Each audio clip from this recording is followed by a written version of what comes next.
araw sa lahat. Mga guys, magre-review po tayo ngayon. Ito po yung Rusi Macho 125. Mga guys, napansin ko lang to kasi nag-review na ako dati ng Rusi Macho. Pero nagtataka ako, parehas sila ng ng version, parehas sila ng taon nilabas, pero may magkaiba sa kanila. Yun ang papakita ko sa inyo mga guys. Pero pag bago pa lang po kayo sa aking YouTube channel, pa-subscribe naman po at pahit ang notification bell para updated po kayo sa aking mga videos.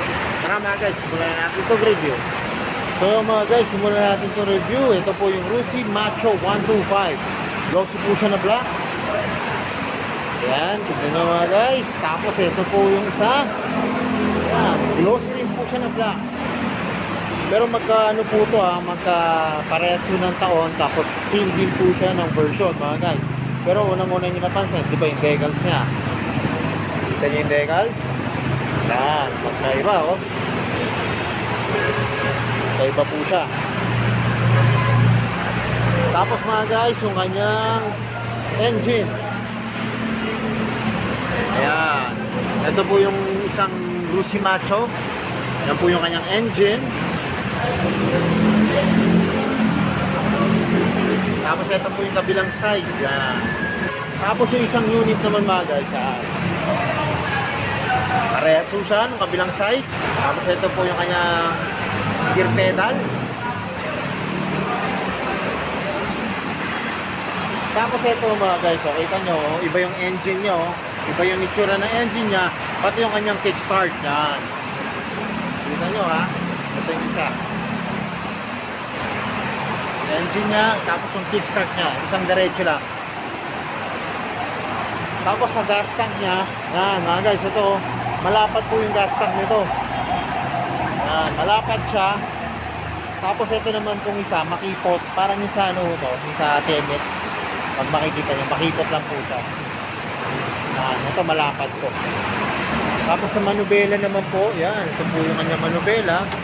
Ang mga function naman po, yan, high and low, signal light, tapos yung kanyang busina, park light, may hazard, tapos may electric start.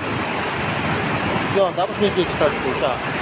Tapos ito po yung kanyang gauge panel, yan, may gear indicator, tapos makikita nyo kung naka-neutral kayo, tapos yung high and low, tapos signal light po.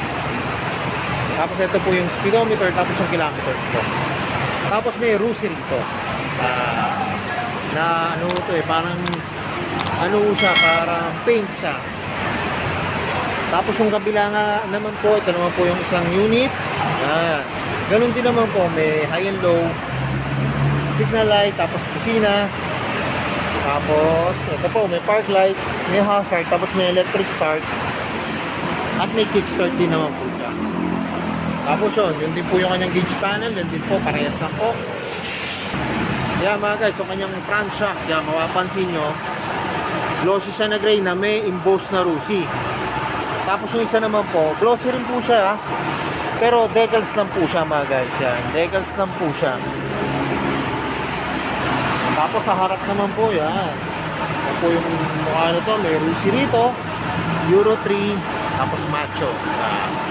Tapos bulb type po, pati yung kanyang signal light, bulb type din po. Tapos yung isang unit, ito po, wala po siyang nakalagay na Macho. Wala po siyang Macho, wala siyang Euro 3, R lang po for Rusi. Tapos bulb type din po yung kanyang mga ilaw. Yan. Tapos may Rusi rin naman po dito. Tapos mga guys, pagdating naman sa pipe, yan, kita nyo naman yung pipe nito. Chrome, tapos maliit lang po yung naka-emboss. Yan, naka-emboss po na Rusi. Ito pong isa, malaki po siya. Yung chrome na plated po, malaki po. Tapos ang laki po ng naka-emboss na Rusi sa kanya. Malaki po yung Rusi. Pero parehas din naman po siya. Dalawa po yung rear shock niya na silver. Yan, parehas naman po. Pati yung kanyang grab bar. Yan, parehas po. Mga guys, napansin ko, ito palang upuan nito. Yan, nakalagay po dito na Rusi. Yan. Tapos yung isa naman po, wala siya. Plain lang po siya. Yan. Plain lang po siya. Ito pong ganitong design ng Rusi. Plain lang po yung upuan. Ito po yung may naka-print po na Rusi sa upuan niya. Tapos yung upuan niya naman po, parehas lang po. Yan, parehas lang po ng design. Parehas lang po siya mga guys. Tapos to mga guys, ngayon gagawin ko, sasakyan ko, titignan ko kung kung anong pakiramdam nitong ganitong isang unit at yung isang unit. Tara mga guys, tignan nyo, pag nakasakay na ako sa unit.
Kanina mga guys, sasakyan ko na. Ngayon ko lang hindi napansin na itong brake pedal po nito, ang laki po. Ang laki po, itong ganitong design ng Rusi. Ang laki po ng kanyang brake pedal. Tapos ito pa, maliit lang po. Cute lang siya, maliit lang siya. Yan po. So mga guys, sana napansin nyo rin. Yung napansin ko na pagkakaiba pala nitong unit na po. Pero parehas lang po siya ng taon, parehas lang po siya ng version. May iba lang po siyang pagkakaiba sa mga parts.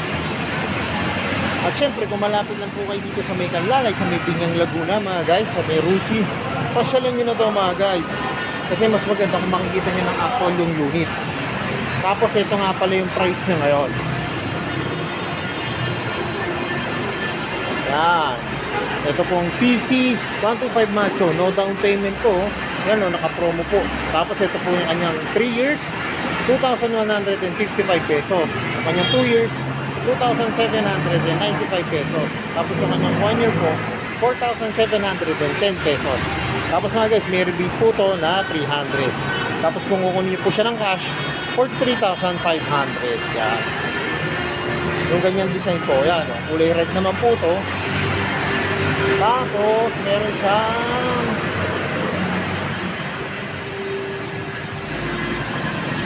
mga guys, wala siyang blue eh. Yan. Pero parehas lang din po siya. Yan, parehas lang din po ng price.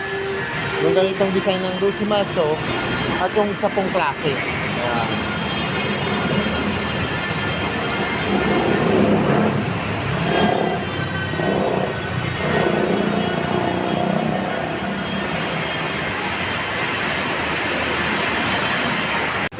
So yung mga guys, hanggang dito na lang. Kung bago lang po kayo sa akin YouTube channel, pa-subscribe naman po at pa-isang notification bell para updated po kayo sa akin mga videos. At salamat nga po pala dito sa may Canlalay, Piñang Laguna na Rusi French po at nare-review ko po yung mga motor ko. More sales to come, dyan na lagi po sinasabi. Ingat po palagi, ride safe always, and God bless po. Palagi and share na rin po ng aking mga videos at lagi po natin tatandaan, mahal po tayo ng Diyos. Bye-bye!